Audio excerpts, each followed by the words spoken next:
Coucou tout le monde, bienvenue sur cette nouvelle vidéo. Vous allez apprendre des choses sur votre fonctionnement psychologique. Comme d'habitude, on a une petite boisson et un petit verre d'eau à proximité. Aujourd'hui, j'avais envie de vous présenter vos enfants vulnérables, et je dis bien présenter, parce que vous allez voir, je vais les incarner un peu en mode jeu de rôle.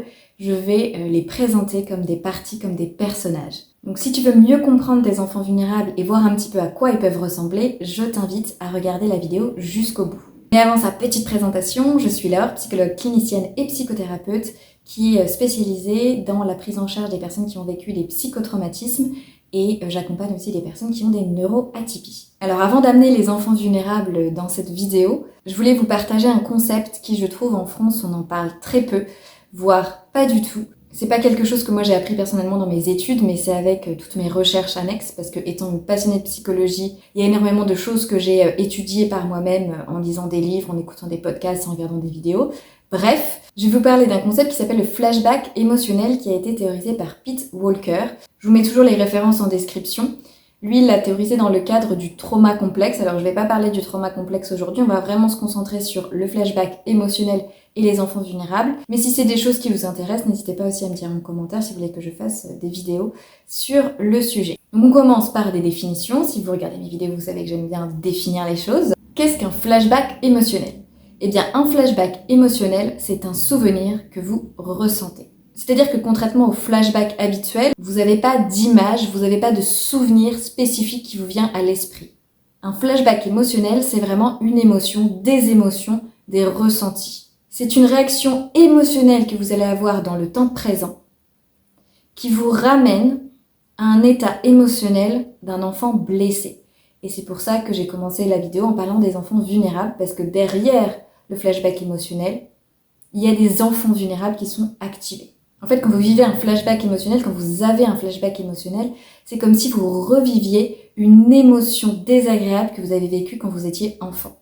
Donc, pour résumer, le flashback émotionnel, c'est une régression soudaine et intense dans l'état émotionnel d'un enfant blessé. Donc, on le retrouve à travers différents types d'émotions. Ça peut être la honte, le désespoir, la peur, la tristesse intense, la culpabilité aussi, un sentiment d'impuissance et de solitude important. Le flashback émotionnel, il vient avec des émotions particulières, des sensations aussi corporelles particulières, parce que souvent une émotion, elle est associée à des sensations corporelles, ça va ensemble. Et d'ailleurs, quand on travaille sur l'identification des émotions, on part du corps, on va aider la personne à identifier ses sensations corporelles pour voir à quel type d'émotions elles sont associées. Donc quand vous ressentez un flashback émotionnel, vous avez des sensations corporelles, vous avez des émotions et vous avez aussi des pensées. Et ces pensées-là, elles sont pas forcément conscientisées. C'est-à-dire que vous les avez pas forcément en tête à votre conscience, et elles peuvent être un petit peu cachées derrière. Pour certaines personnes, vous arrivez à les identifier, mais pour d'autres, c'est un peu plus difficile. Ça peut demander un travail un peu plus profond ou des exercices spécifiques. On va voir après quelles sont ces pensées-là, je vous les décris pas là tout de suite parce que c'est lié à vos enfants vulnérables. Et donc pour revenir sur la dimension émotion, en fait, l'émotion que vous allez ressentir à l'instant T, elle est disproportionnée par rapport à l'événement. Mais ça fait sens parce qu'en fait, ce que vous ressentez, c'est pas tellement lié à l'événement lui-même du présent, mais vraiment à ce qu'il vous renvoie du passé. Donc parfois, les personnes, elles peuvent ne pas comprendre, elles peuvent se sentir folles ou bizarres ou pas normales parce qu'elles ont vraiment une intensité émotionnelle très importante face à quelque chose qui peut paraître anodin. Donc ça peut être par exemple, on vous fait une petite critique et là tout de suite vous ressentez cette intensité-là émotionnelle, alors qu'en soi, la critique, c'est pas grand-chose. Et donc qu'est-ce qu'il y a derrière ? On a des enfants vulnérables qui sont activés, qui ont vécu des expériences potentiellement traumatiques, ou en tout cas qui ont beaucoup souffert, qui ont été blessés, et qui, comme sur le moment, ça n'a pas été pris en compte, ou en tout cas ça n'a pas été traité, eh bien ça a laissé des blessures qui ressortent une fois adultes. Voilà, donc ça c'était le flashback émotionnel théorisé par Pete Walker. Et ce psychologue-là qui a théorisé ce type de flashback, il a aussi proposé 13 étapes pour pouvoir y faire face. Pour comment est-ce que quand j'ai un flashback émotionnel, comment j'y fais face, comment je m'en sors et comment je fais pour en avoir moins. Ces 13 étapes-là, moi j'en ai fait une fiche pratique que j'ai traduite en français parce qu'à la base c'était en anglais. Donc cette fiche pratique-là, si vous voulez, je vous invite à la télécharger gratuitement. Bon, là je vous la montre, mais on voit pas grand-chose. Je vous mets le lien dans la description si vous voulez la télécharger. Voilà, vous avez juste à cliquer sur le lien et après vous pourrez la récupérer. Maintenant qu'on s'est dit tout ça, il me semble qu'il est temps qu'on fasse venir vos enfants vulnérables Alors, j'ai bien vu le changement de lumière de la vidéo, j'espère que ça va pas trop vous déranger. Ça avait commencé avec du soleil, et puis là, le soleil est parti, donc il me reste juste la lumière de ma lampe en face.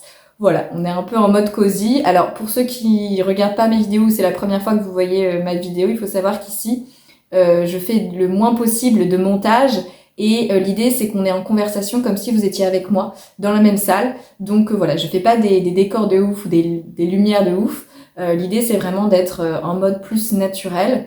Donc les aléas de la vie font que j'ai moins de lumière en ce moment. Bref, revenons à nos moutons, comme on dit. Je vais vous présenter vos enfants vulnérables en les incarnant. Et donc là, pour ça, je vais faire un petit peu de montage. Et je vous retrouve après que les enfants vulnérables se seront présentés. Salut, moi je suis l'enfant qui a peur, donc je suis un de vos 2 enfants vulnérables. Donc en fait, moi l'enfant qui a peur, je suis dominée par la peur, comme son nom l'indique, par l'anxiété, et en fait je suis toujours dans l'anticipation. En fait j'ai peur que quelque chose de désagréable, de négatif nous arrive. Donc ça peut être par exemple, j'ai peur d'être abandonnée, j'ai peur qu'on me rejette, j'ai peur qu'on se moque de moi, j'ai peur qu'on m'humilie, j'ai peur qu'on me fasse du mal, enfin vraiment toutes les peurs possibles et inimaginables que vous connaissez. Et en fait, si j'ai ces peurs-là, c'est parce que je les ai vécues quand on était petit. Donc si par exemple j'ai peur qu'on me rejette quand je suis adulte, c'est parce que quand j'étais petite ou j'étais petit, en fait j'ai été rejetée. Et ça m'a fait beaucoup de mal, ça m'a fait souffrir, j'ai ressenti des émotions désagréables. Et donc, une fois adulte, je m'attends à ce que les autres me rejettent parce que j'ai créé en fait comme ça des schémas de pensée. Et donc, c'est aussi comme ça que je me manifeste. C'est pas que par rapport à des émotions, mais c'est aussi par rapport à des croyances. Par exemple, une croyance, c'est si je montre qui je suis vraiment, eh bien, les autres, ils vont me rejeter. Ou j'ai peur que si je dis mon opinion, on va se moquer de moi.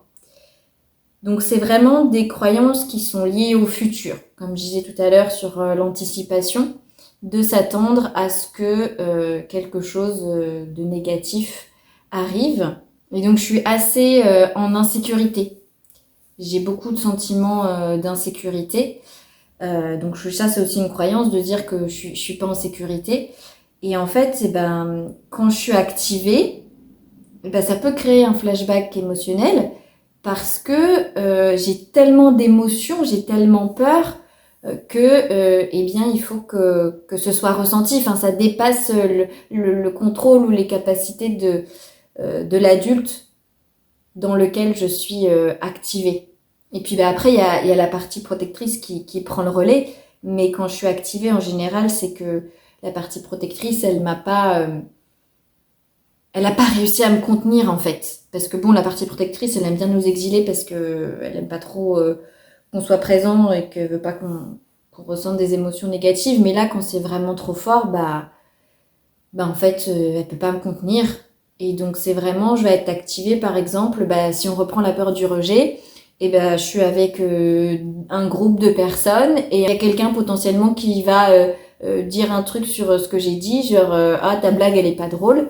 Tout de suite je peux avoir un flashback émotionnel, ça me rappelle quand j'étais petite et qu'on se moquait de moi.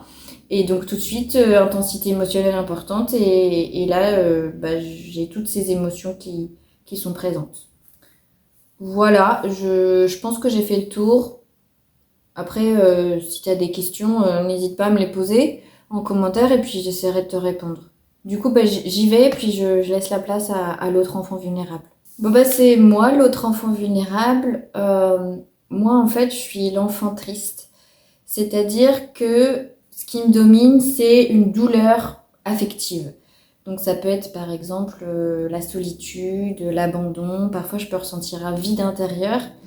Et en fait, moi, à l'inverse de l'enfant qui a peur, c'est déjà arrivé. En fait, ce que lui, il a peur qui arrive, moi, je me dis que c'est déjà arrivé. Et donc, je ressens toutes ces émotions de tristesse, de désespoir, sentiment d'impuissance aussi. Je peux ressentir parfois de la honte, de la culpabilité. Et donc, en fait, vraiment, je suis la partie de toi qui porte en elle tout les blessures, les chagrins du passé, qui a été vraiment blessé, voire traumatisée, maltraitée. Et c'est vraiment toutes ces douleurs, cette souffrance que je porte.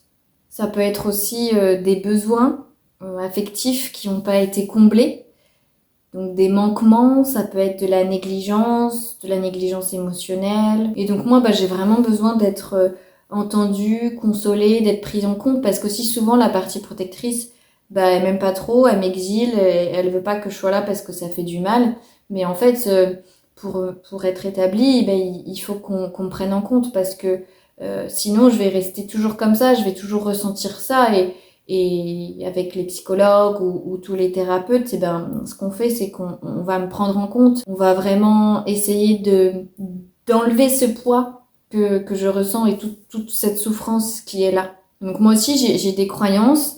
Et par exemple, ça peut être que je suis seule, que personne ne me comprend ou que personne n'est là pour moi. Ça peut être des croyances aussi négatives sur moi, sur les autres ou sur le monde. Ça peut être je suis pas digne qu'on m'aime.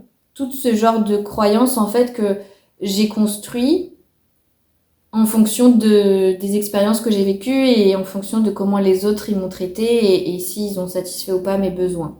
Et donc une fois adulte, je suis activée quand justement je ressens à nouveau cette douleur-là, cette souffrance que j'ai ressentie quand j'étais enfant. Et puis ça peut créer un flashback émotionnel intense avec ce sentiment de tristesse profonde, de souffrance. Parfois, ils n'arrivent pas à nommer la tristesse. Parfois, les adultes, ils ressentent cette souffrance, mais ils comprennent pas forcément d'où ça vient et pourquoi c'est là. Et en fait, c'est parce que c'est ce qu'on a vécu quand on était plus jeune, quand on était enfant. Voilà. Je crois que j'ai fini aussi pour aujourd'hui. Pareil, si tu as des questions, tu peux me les poser en commentaire et puis j'essaierai d'y répondre. Ça y est, la psy est de retour et j'ai trouvé ça intéressant parce que le soleil est revenu quand j'ai introduit les enfants vulnérables. Donc voilà, je trouvais ça assez beau, assez poétique, parce que les enfants vulnérables, parfois on les diabolise ou on ne veut pas les ressentir comme ils ont dit. Il y a la partie protectrice, qui est une autre partie de vous. Je ferai une vidéo sur la partie protectrice, mais j'en avais déjà parlé dans une autre vidéo que je vous invite à regarder après celle-ci. Elle veut pas qu'on ressente toutes ces émotions-là, donc elle va avoir tendance à les exiler, mais pourtant les enfants vulnérables, ils sont super importants à prendre en compte, et c'est surtout pas de leur faute s'ils sont là. Donc vraiment, les enfants vulnérables, ce sont des enfants qu'on a toujours en nous, une fois adultes, et ce sont des enfants qui ont été blessés, à qui on a fait du mal, qui ont été potentiellement traumatisés, et aussi dont leurs besoins fondamentaux n'ont pas été satisfaits. Donc il y a un manque qui s'est créé, que l'enfant aurait dû avoir, il n'a pas reçu. Donc c'est à la fois ce qu'il a vécu, les choses que l'enfant a vécues, et en même temps ce qu'il aurait dû vivre et qu'il n'a pas vécu. Et pour savoir comment on reconnaît quand il y a un enfant vulnérable qui est activé, quand on est dans un flashback émotionnel, vous pouvez vous poser plusieurs questions. J'ai fait 3 de la main, ça veut dire qu'il va y avoir 3 questions. J'imagine, automatiquement j'ai fait 3. La première, c'est d'identifier est-ce que mon ressenti, mon émotion est proportionnée avec l'événement actuel du présent. La seconde, c'est de se demander, est-ce que là, je réagis réellement par rapport à ce que mon conjoint m'a dit, par rapport à ce que ma boss m'a dit, ou est-ce que il y a quelque chose de plus profond derrière? En fait, c'est la question un peu du pourquoi. Qu'est-ce qui fait que je ressens ça? Donc là, ça peut être un travail aussi plus en profondeur à faire avec une psychologue, mais en tout cas, déjà pour vous, une première approche, d'essayer d'identifier est-ce que c'est réellement la situation présente ou c'est quelque chose de plus profond. Et enfin, troisième question, c'est de vous demander qu'est-ce que vous auriez besoin sur le moment. C'est-à-dire que là, vous ressentez des émotions importantes et vous dire mais qu'est-ce que j'ai besoin? Qu'est-ce que mon enfant vulnérable est en train de me dire là? Et de prendre son temps pour être à son écoute. Voilà, je pense que je vais m'arrêter pour aujourd'hui. J'espère que cette vidéo vous a plu, que vous avez appris des choses et que surtout ça vous a aidé à mieux vous comprendre, à mieux comprendre pourquoi parfois vous avez des réactions émotionnelles intenses et que vous comprenez pas d'où ça vient et pourquoi c'est aussi fort et c'est aussi intense. Et en comprenant ça, je me dis que peut-être ça vous aidera si vous vous sentez coupable ou si vous vous sentez bizarre de réagir comme ça, de vous dire qu'en fait il n'y a rien de bizarre là-dedans. C'est vraiment lié à vos expériences vécues et c'est vos enfants vulnérables qui se manifestent. Et donc si après vous voulez travailler, aller plus en profondeur sur ça, je vous invite à consulter un ou une psychologue de votre choix. Je vous mets dans la description mes coordonnées, je propose toujours un appel gratuit pour que je puisse échanger avec les personnes et voir si la manière dont je travaille correspond à ce que les personnes recherchent. Mais en tout cas, je vous invite à ne pas rester seul. Et puis, je vous le redis, si vous voulez aussi avoir les 13 étapes là, de Pete Walker pour savoir comment faire face à un flashback émotionnel, vous pouvez télécharger la fiche pratique que j'ai adaptée et que je mets dans la description. Et si vous aimez ce genre de vidéo, si vous aimez ce style, si vous apprenez des choses, je vous invite à vous abonner, à en parler autour de vous, à partager aussi tout ça. Et n'hésitez pas aussi à partager les connaissances que vous apprenez sur vous-même. Voilà, je vous souhaite une agréable journée, soirée, semaine et je vous dis à très vite pour une prochaine vidéo.